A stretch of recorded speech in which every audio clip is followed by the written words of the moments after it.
পাপার সাথে কথা বল। বেশি করবি না।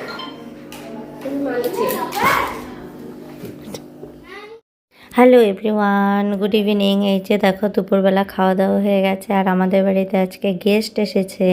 মানে আমার হচ্ছে খুড়তো ননদ এসেছে, ওর 2 মেয়ে এসেছে, মানে 2 ননদ এসেছে, তারপরে কাকি শাশুড়ি সবাই আমাদের বাড়িতে এসেছে। আজকের অনুষ্ঠান হচ্ছে আমাদের বাড়িতে এমনি কোনো অনুষ্ঠান নেই, শুধু খাওয়া দাওয়ার অনুষ্ঠান হচ্ছে, পিঠে খাওয়ার অনুষ্ঠান। ওরা অনেক ইচ্ছে করেছিল, তাই মাকে বলেছিল যে বম্মা একদিন আমাদের পিঠে বানিয়ে খাইও। তো তাই মা বললো যে আজকে চলে আয়, যেহেতু আজকে শনিবার এমনিতেও নিরামিষের দিন, অত বললো তাই এখানে দুপুরবেলা খাওয়া দাওয়া করবে, তো সবাই মিলে সন্ধ্যাবেলা পিঠে বানানো হবে। তাই আমি ছাদে থেকে জামা কাপড় আনলাম, গোছালাম, তারপরে যে সন্ধ্যাবাতি দিলাম, দিয়ে একবারে, আর তার আগে বাচ্চাগুলোকে ঘুম পাড়ালাম, পিকুকে আর ওই যে আরেকটা আছে ওকে একসঙ্গে ঘুম পাড়ালাম, বড়গুলো ঘুমায়নি। তো ঘুম পাড়িয়ে দিয়ে তারপর সন্ধ্যাবাতি দিয়ে নিচে নামতে নামতে দেখি মায়ের পাটিসাপটা ভাজা হয়ে গেছে, এবার সাদা পিঠাটা হচ্ছে। তারপর আমি সাদা পিঠাটা হলে পরে চা বানাবো, আর তারপরে হবে মালপোয়া। মালপোয়ার গোলানো হয়ে গেছে, মালপোয়াটা লাস্টে ভাজবে। তো এই যে সাদা পিঠে ভাজুক, আমরা দেখি এখানে বসে আছি সবাই মিলে, বেশ ভালোই লাগছে, আনন্দ হচ্ছে বেশ। বলো বাড়িতে এরকম ছোটোখাটো অনুষ্ঠান হলে মাঝে মধ্যে ভালোই লাগে। কেমন হয়েছে পিঠাটা? ভালো হয়েছে? তারপরে চাউমিন, মোমো, পিকুকে একটা দাও তো। পিকু করে না।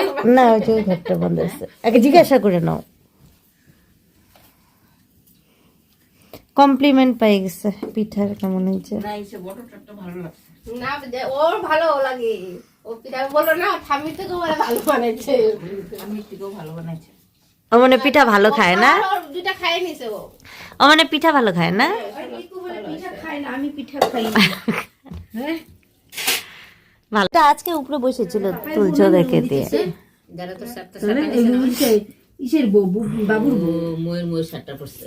কে? আর এটা বাবুর বউ। আর দিনে বেলা যেটা পড়ে চলে যাই, ময়ের সাতটা পড়ছে। এটা বাবুর বউ না?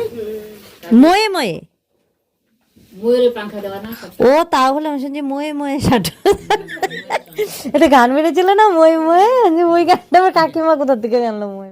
সাদা পিঠেগুলো খুব সুন্দর হয়েছে, একদম ফুলকো ফুলকো আর নরম তুলতুলে। যেহেতু মা হচ্ছে দুধ আর নারকেল দিয়ে গুলিয়েছে, দুধ আর নারকেল দিলে না পিঠে একদম নরম তুলতুলে হয়। 2-3 দিন যেরকম রেখে দেবে সেরকমই থাকবে, আর ফুলকো ফুলকো হয়েছে, খেতেও দারুণ টেস্টি হয়েছে। অনেকটা ভাজা হয়ে গেছে, আর 1-2 খোলা বাকি আছে, হলেই আমি চা বানাবো। তো চলে এসেছি রান্নাঘরে, এবার আমি চা বসিয়ে দিয়েছি। আর এই যে আমার ছোটো ননদ, ওর বিয়ে হচ্ছে বাগডোগরাতে, ও গল্প করছে, তো আমি গল্প করছি ওর সঙ্গে আর চা বানাচ্ছি। তো এখন এই যে চা দিয়ে, গরম গরম দুধ চা দিয়ে খাবো হচ্ছে গরম গরম পিঠে।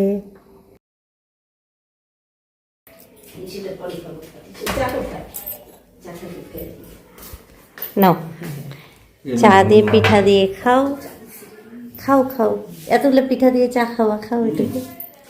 একটা পিঠা খাবি কেন? এত পিঠা কে খাবে? আজকে আমাদের হচ্ছে পিঠে পার্টি, তো সবার জন্য চা এখানে রেডি। তা আমি ওই ঘরে চা দিয়েছি। পিঙ্কি চা নাও একটা। পিঙ্কির কোনটা? ও গ্যাস জ্বলতে, দাদার জন্য চা বসাবো, দাঁড়াও। হ্যাঁ ও দাঁড়াও, বসে আমি দিয়ে আসি। দুধ চা চিনি দাও, আছে তো দিব।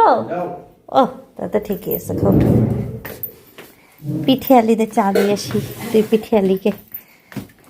চলো এই যে মার চা, কাকিমার চা।